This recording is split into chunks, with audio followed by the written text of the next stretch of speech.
कति धेरै फुलिरहेछ यहाँ जाने ओ माई गड बुके बनाउनु जस्तै छ आउन आउन काँक्रा बारीमा आयो हेर्नु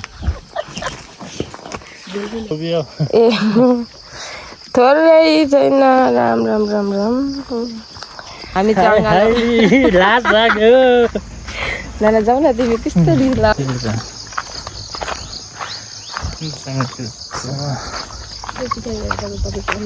तिमी हिँड्दै गर न हिँड्दै गर होइन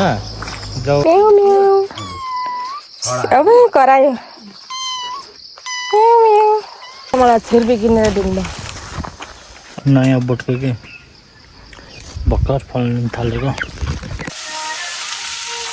मजाले तरकारी पकाउँदै मलाई दिन्छ होला भने म त हेरेको क्या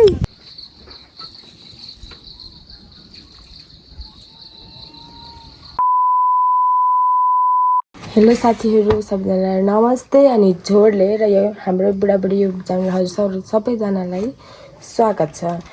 म पनि सन्चै छु र हजुरहरू पनि सन्चै आरामै हुनुहुन्छ भन्ने आशाका साथमा यो युट्युब च्यानल सुरु गर्दैछु र हजुर हेर्नु सबैभन्दा सुरुमा चाहिँ हजुरहरूलाई मेरो लुङ्गी देखाउँछु किनभने लुङ्गी त लाउन आउँदैन तर एकदम मनपर्छ अनि जस्तो पायो त्यस्तै लगाइदिएको छु घर बस्दाखेरि कस्तो देखेको चाहिँ भन्न नबिर्सिनुलाई र आज मेरो बुढा कता हुनुहुन्छ नाच्नु खगिन के गर्नु भएको फुलहरू कसले रोपेको भनिदिनु न यो बुवा र मायाले ठुलो छोरमा भनिदिनु न बुवा र मायाले यहाँ हेर्नु साथीहरू कति राम्रो राम्रो फुलहरू छ यति राम्रो राम्रोहरू छ अनि यहाँनिर पनि छ हाम्रो फुलहरू कति धेरै फुलिरहेछ यहाँ जाने ओ माई गड बुके बनाउनु जस्तै छ गफ त गर्न आउँदैन र आज हजुरहरूलाई म यहाँ पनि फुलै फुल छ आउन आउन काँक्रा बारीमा आयो हेर्नु साथै हो बारीमा कस्तो भयो भनेर हेर्ने यो काँक्रा र खुर्सानी अलिअलि रोपेको कस्तो भयो पनि झारू रहेछ झारू खानु पर्ने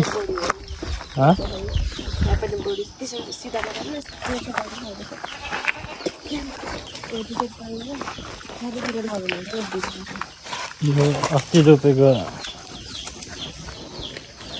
र खुर्सानीहरू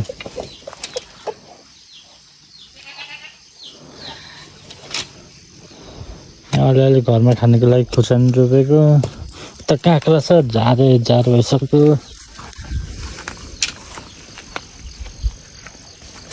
आउन कुकुरै कहाँ टमाटर पनि यत्रो रहेछ होइन अब बेच्नुको लागि त होइन यसो घरमा खानुको लागि भनेर रोपेको बुवाले रोप्नु भएको यति हामीभन्दा म त्यत्रो हुने आँटिसक्छु अब 2 दिनमा त तिमीलाई पनि दिन्छ अब त यति धेरै छ तर झार छ यहाँ उखाल्नु पर्ने छ झार उखाल्नु पर्ने अवस्था त्यसले त तिमीलाई जित्यो जस्तो पनि छ नै मजा त छ गर्दा बस्छ धेरै कुर्ती जस्तो यहाँ एकदम यो के भन्छ अदुवा नि उम्रिनु थालेको छ यति धेरै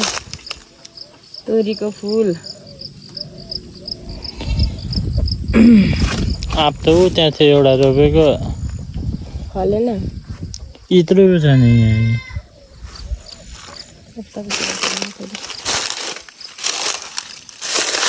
अरू त के देखेको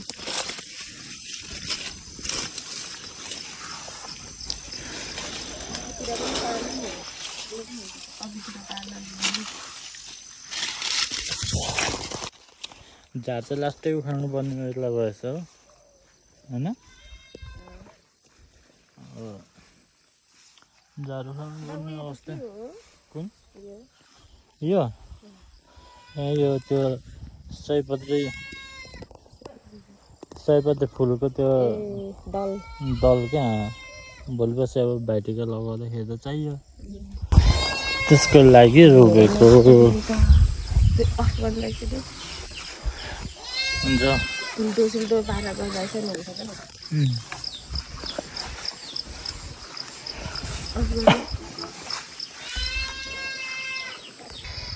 साथीहरू यहाँनिर चाहिँ हेर्नु है त कोपी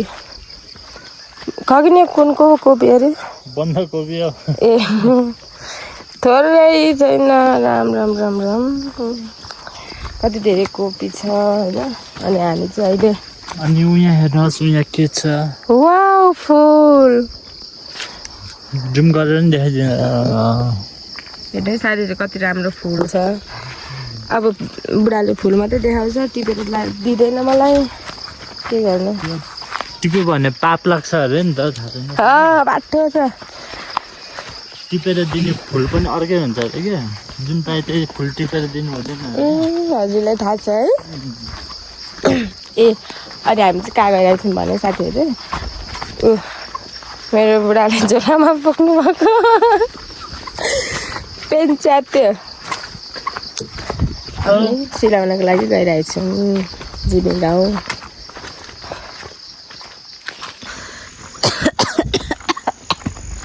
खाँसी आ गया रे मुझको खाँसी आएको यहाँ हामी जङ्गल लाज लाग्यो नाना जाउँ न तिमी त्यस्तो लजाएको क्या फेरि अनि म साह्रै लजाउने मान्छे होइन भिडियोमा लजाउनु भएको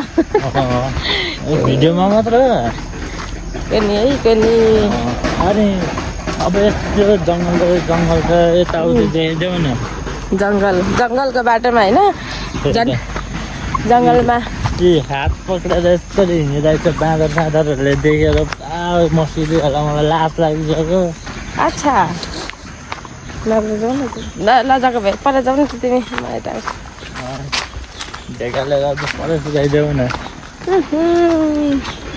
रोटेमा झन् रोटै रोड कति बेला पुग्ने हो दाजु कति अब बेसीमा भनेको 6 मिनट जतिमा पुगिहाल्छ नि आधी बाटो आइसक्यौँ घरदेखि उता लगभग 10-11 मिनटमा पुगिन्छ भने आधी बाटो आइपुगिसक्यौँ नि तर नि मलाई चाहिँ हिँड्ने बानी नभएर अलिक टाढै जस्तो लाग्छ क्या नजिक त नजिकै छ है तिमी त हिँडिराख्दैनौ नि त त्यही भएर म चटपटी किनिदिनु तर अलिक मिठै हुन्छ चटपटे त्यहाँको भन्दा त घरमै ल्याएर बनाएको खाएको मिठो हुनु त हो तपाईँ यो बाटो चाहिँ कहाँ जान्छ यो बाटो माथि थुम्की ए यहाँबाट पनि थुम्की जान्छ यहाँबाट निक्लिन्छ माथि उयसमा क्या दोकान घर अगाडि ए त्यहाँ